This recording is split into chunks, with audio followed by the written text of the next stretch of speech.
Let me give you a few tips on good communication. Because to be able to get along well with others, to be able to work well with others, to be able to live well with others, you must be a good communicator.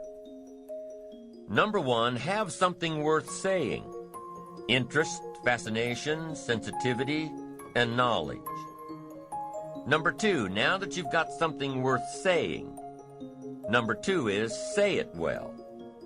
And you've got to be able to translate it so it'll benefit someone. You must have a good delivery system for your substance and knowledge and awareness and understanding and experience. Learn to say it well. And here are some clues on saying it well. Number one, sincerity. The best communication occurs when both people are sincere, one sincerely wishing to learn or listen, and the other sincerely wishing to share. Number two in saying it well is repetition. Part of saying it well is simply practicing to say it well. Practice, practice, practice. Part of what I teach in sales training is practice. Practice. You start with something simple, and when you don't know much about what you're doing, practice is even more important. Let's say you're in sales and your presentation's not that good, and you wander around saying, "You wouldn't want to buy this, would you?" I'm telling you, maybe if you say that often enough during the day, somebody might say, "Well, maybe I would. What are you selling?" Now you can't say, "Mind your own business." No, once you've opened the door, you've got to go through it. Here's what happens if you practice in sales. You're bound to make sales. Somebody will say, "What are you selling?" and you've got to tell them. Maybe they'll want it. You're bound to get better. If you practice, you'll get better. You'll get better at your sales presentation. You'll get better at listening to your prospect. You'll get better at closing the sale. You'll get better at earning a living. Practice is just as valuable as a sale. Because here's what's valuable in sales: the skills. The sale will make you a living. The skills will make you a fortune. So, practice your presentation and your ability to communicate what you know. The people out there who say, "No, I wouldn't care for any," are just as valuable. Why? Because they took the time to let you practice your presentation. And especially when you're just getting started, you might want to pay them to listen to you practice while you stumble around. So, be thankful for the no's. Practice helps you develop skills. Skills make labor more valuable. If you just sell, you can make a living. If you skillfully sell, you can make a fortune. If you just talk, you can hold a family together. If you skillfully talk, you can build dreams and the future. The difference is skill. You can cut a tree down with a hammer, but it takes about 30 days. If you trade the hammer for an axe, you can cut the tree down in about 30 minutes. The difference between the 30 minutes and 30 days is the tool. And your best communication tool is your skill. So practice to get the skill of saying it well.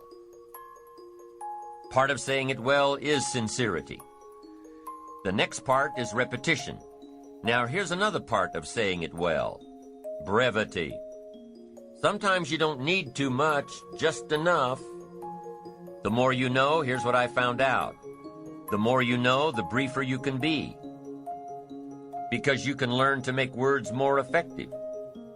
Jesus was brief when he was putting his team together.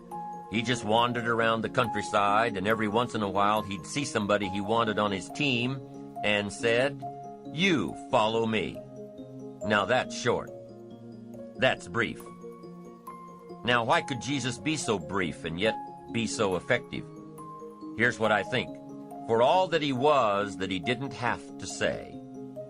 For all that he was that he didn't have to say.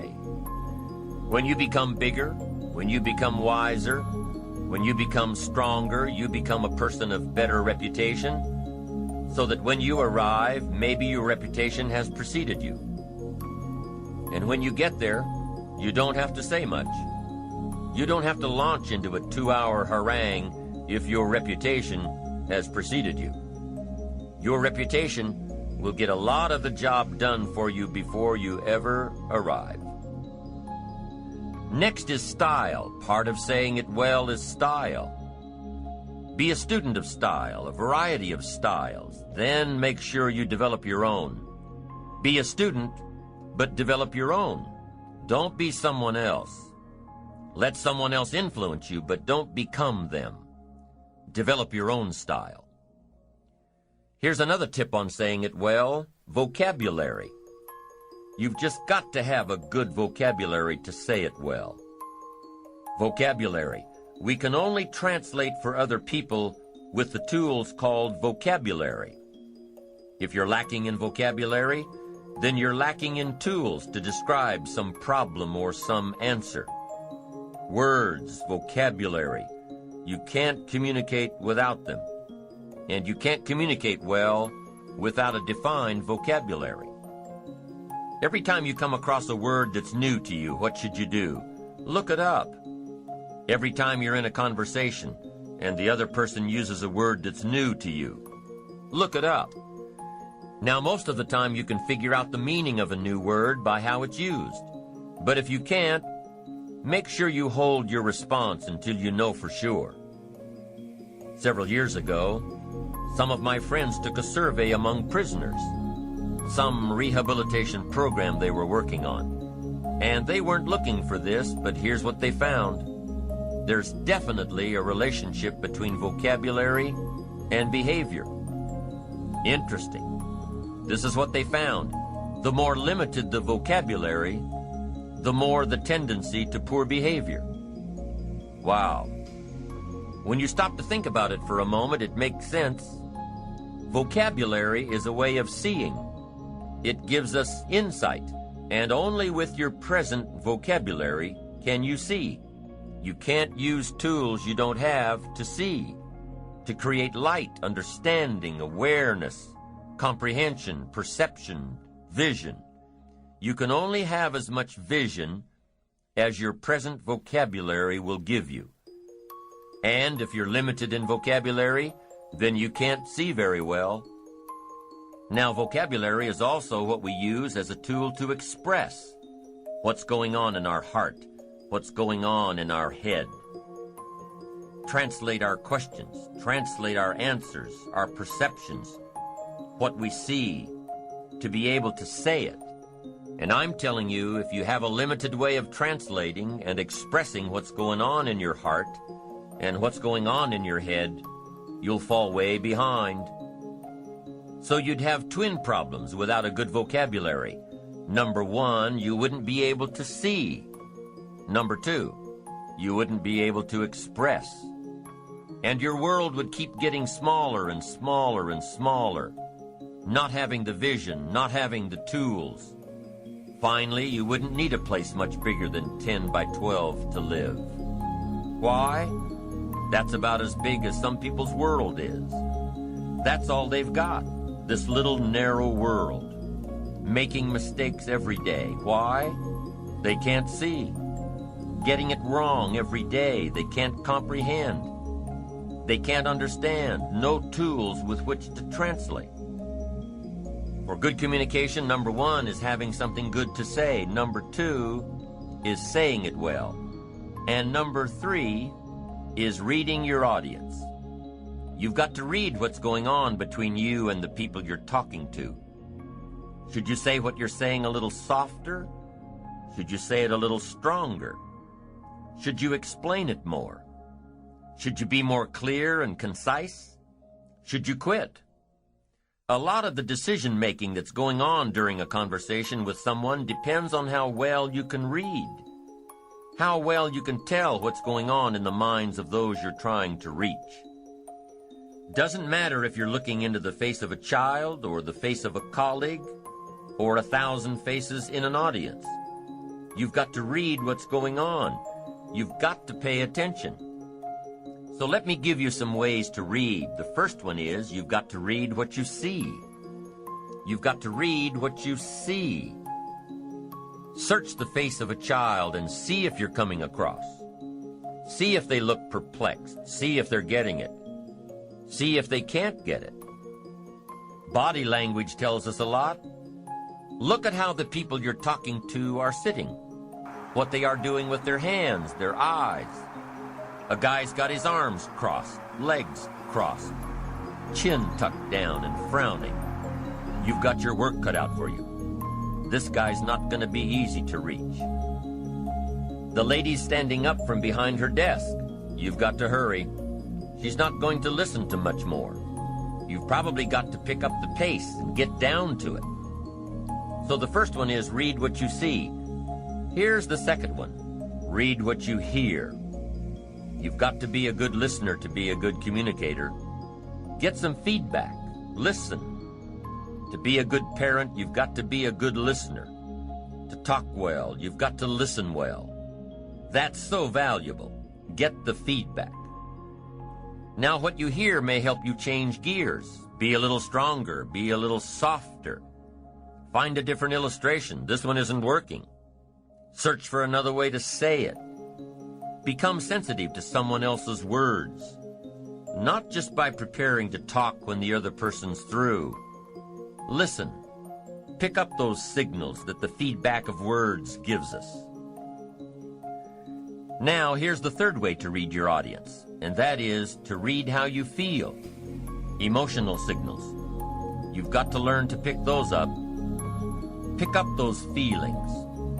Women just seem to have this part built in. Men can learn it, but women haven't. Woman says it doesn't feel right. Just doesn't feel right. Man says, what does that mean? It doesn't feel right. She says it's something. He says something, something. What is this something? She says, I'm telling you, something doesn't feel right. Now, men can learn it, but women haven't. Learn to read your emotion. Learn to read what others are feeling so you can adjust your communication, so you can adjust your approach, so you can get your message across, so you can communicate well.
Let me give you a few tips on good communication.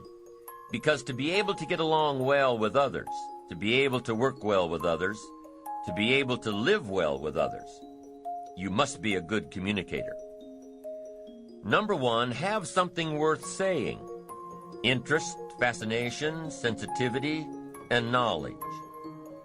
Number two, now that you've got something worth saying, number two is say it well. And you've got to be able to translate it so it'll benefit someone. You must have a good delivery system for your substance and knowledge and awareness and understanding.